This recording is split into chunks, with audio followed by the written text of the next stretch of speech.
So what would you put forth when it comes to um, why our children, and I use the word children from the age of like say 7 to 16, Mhm. why are they not able to cope with this tool? Because for them, they know that they know nothing else, right? Say I grew up in the 90s, so I never knew I knew a world without the internet when slowly I was introduced to it. Mhm. And then Well, there's a um lot of reasons. It's a great yeah. question. There's two questions I get asked a lot that might be useful here. The first is, wow, the younger generations these days, they seem like snowflakes and mental health and all this stuff. And I just don't agree with that. There are some things that are different. For the first thing is that language is different around mental health. So now you have these experiences that young people went through for many, many decades. The experiences of comparing one another, of elevated testosterone and estrogen, and going outside the family to engage in more peer-to-peer comparison. Like these are all things that happened long before. Mm, You're growing at a rate similar to a toddler. Your brain can't keep up. Your risk mitigation is lowered in the brain. So really those preteen and teenage years when people are getting on social media are we're always riddled with risk. yeah. And now there's language around it. So even though it was happening to my mom and my dad, and to some extent, I was the transition generation, but um, it was happening. There was no language to accurately pinpoint, oh, this is like anxiety or temporary anxiety or something like this. Yeah. So now, a 13-year-old has been learning about this stuff for a while and they can probably accurately pinpoint it in themselves. And then the second part of it is a reduction of stigma. Just because you know what's happening doesn't mean you feel comfortable saying it or advocating for yourself. But Yeah. because of really our generation's work, there's Yeah. less stigma around this stuff. And so once they know what's happening, they're not afraid to say it out loud. Yeah. And the third part of it that cannot be understated is what we're talking about here. Social media is different. And I don't care what anyone in older generation says, it is always on, it's directly tied to you. And even if you were left out of the group chat on telephone, it ended when you went home at the end of the day. Yeah. The telephone wasn't designed to be addictive with brain psychologists spending their whole working hours dedicated to this one thing. Like social media is different. And now, so that's the first part of the conversation is the relationship of mental health in this young generation in the first place is different. But then you enter the world of social media and how might this actually be worse for young people today? Well, like I said, they're already engaging in this thing that we've always done at that age, which is social comparison, except now it's always on, directly tied to you, and it's kind of confuses you into thinking that you're making objective comparisons when you're not. And then secondly, if you're under 25, your brain is quite literally not done growing. Yeah. So I see this as an opportunity. You can fill it with lots of good things, but it also means you are more at risk for any cognitive conditioning and you are more at risk for any risky behavior. Of course, that age is more at risk. But now let's pretend that you do encounter some stress on social media. You just can't quite figure out where this anxiety is coming from because we don't teach about it. We don't talk about it yet. And these kids are they just can't figure out where it's coming from. Or let's say something even worse does happen. I work with a lot of young people who, let's say, are getting unsolicited photos or harassment online from men they don't know. And you do go to your typical supports. Maybe you go to a guidance counselor, a coach, a parent, you name it. And you say, I'm being harassed in my DMs. And they say, what's a DM? Mm, Right now we're at a very strange time of history, just simply based on when this all started, is where largely adults, these supports didn't grow up with social media themselves. So it's very easy for them to say, like, get your head out of your phone, or why do you care if someone didn't like your photo? But they do, and that's largely unhelpful. The other thing adults forget is that when they got on social media, just based on history, they were probably already more self-actualized people. They Yeah. were probably already past that high school phase. So they never felt compelled at all to add people who they didn't actually like, but like there might be social consequences. So all of this is happening at the same time. And that's, I think, ultimately what's contributing to young people these days having a tough time on social media. They're going through very normal things, except those things are exaggerated today. And there is no education about it. And there is no large parental movement about this. And the governments are not regulating it. And so right now, young people are kind of like bearing the brunt of our inaction.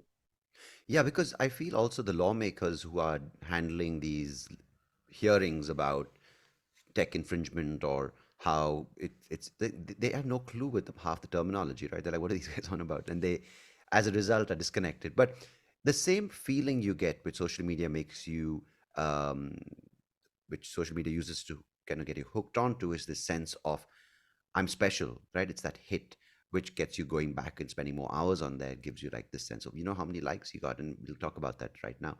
Um, the same thing that I'm being watched, which makes you feel special, can also flip around and say you're always being judged.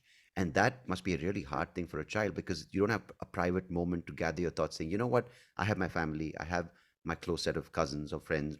I am valuable or my worth is great irrespective of what people are commenting online or what people are living online or what they're perceivably living online. You don't have a moment to breathe. And that must be amazingly scary and very like sort of panic inducing. Yeah, and you've also noted something else really important there, which was did they take a time to take stock of their life offline? Do they feel good and confident about their life offline?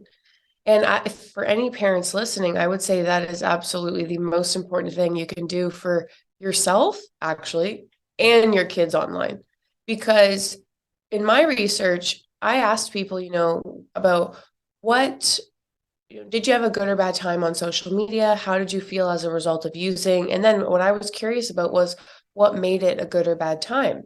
Yeah. And with my participants, what emerged as the most important indicator of whether or not they would have a good or bad time, as well as moderator, so how good or how bad, was how they felt about themselves offline at time of use.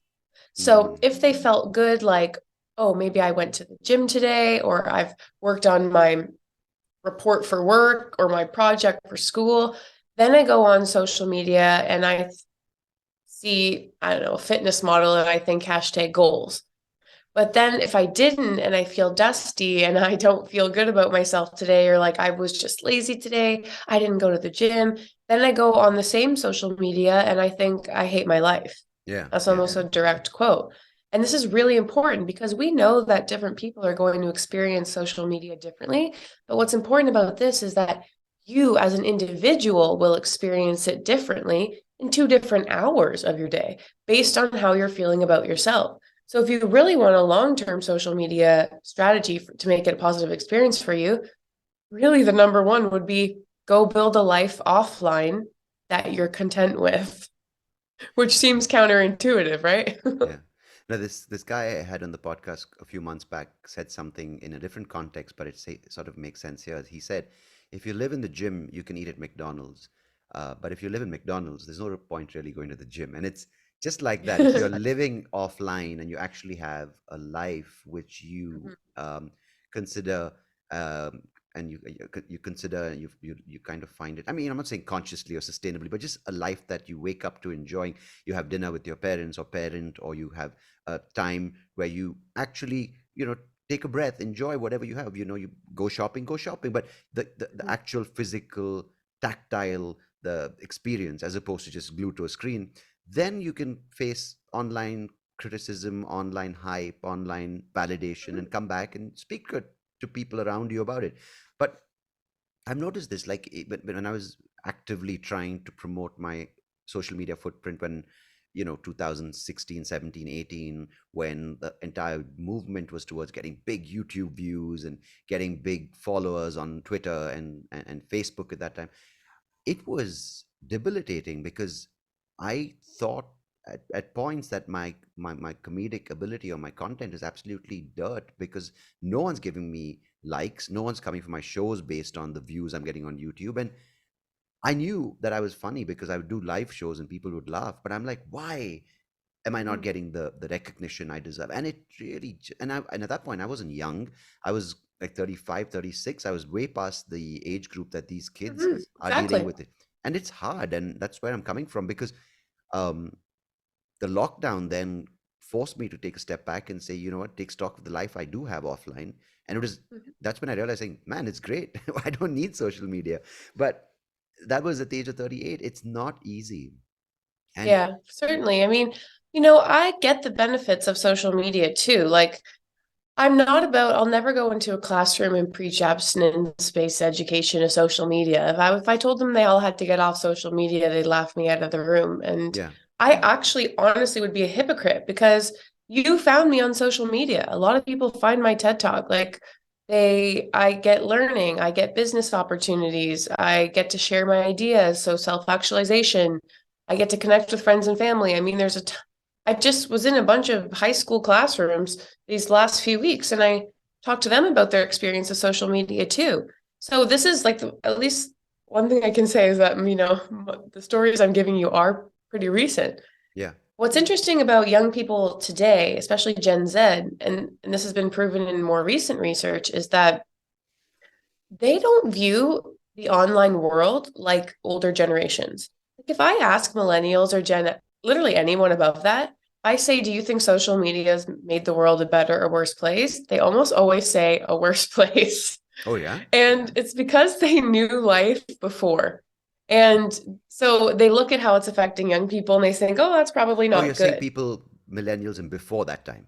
Yes, yeah. Right, right, So right, right. older Okay, folks tend to say it's making a worse place. right. And they have a negative sentiment towards it very often, or like an I don't care about it. Yeah. But sure, okay.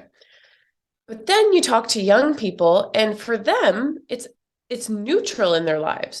It's increasingly be so, even 10 years ago in my work, it was still predominantly negative. Like, how is this affecting you is still predominantly negative. Mm, But now the majority of them are saying it's neutral, which I think makes sense because for now kids these days, they've never known life without it. They certainly don't remember life without it. And yeah. I'm sure their parents are putting them on Facebook. So for them, they don't think my online life, my offline life. They often just think this is life. Like, of course, social media is like the TV. I don't know. Sometimes it's good, sometimes it's bad. Sometimes I have a good day, sometimes I have a bad day, which I think helps me in my work. I'm like, okay, neutral is better than negative. Now it's easier to go from neutral to a positive experience than Yeah. from negative to a positive Yeah. experience. At So least you're I can open work to with this. see the two sides to the story, right? Pardon? At least if you're neutral, you're willing to see two sides to the argument. Because if you're negative, then Absolutely, you right? work that much harder to even be in a place where you're kind of looking, you know? Yeah, well, the teenagers tell me straight up. They're like, yeah, like adults, they came up to my talks. Like they literally come up to the stage after the talks and they're like, we don't really like other speakers, or like we don't, our teachers are always like, get off social media. That's how they say it too, get off social media.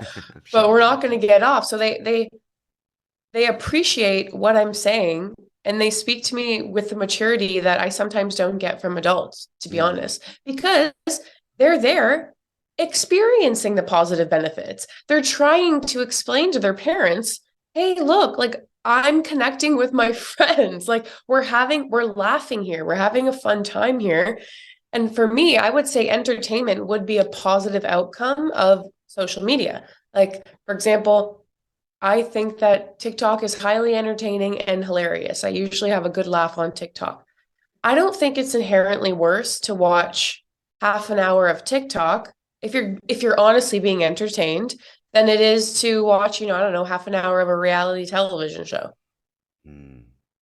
But you have the key difference is, of course, you have to be keen on what the outcome actually is for you. If you're just watching it and you don't even remember what you saw, well, if you're doing that for half an hour a day, you're blacking out for half an hour a day, and that's different.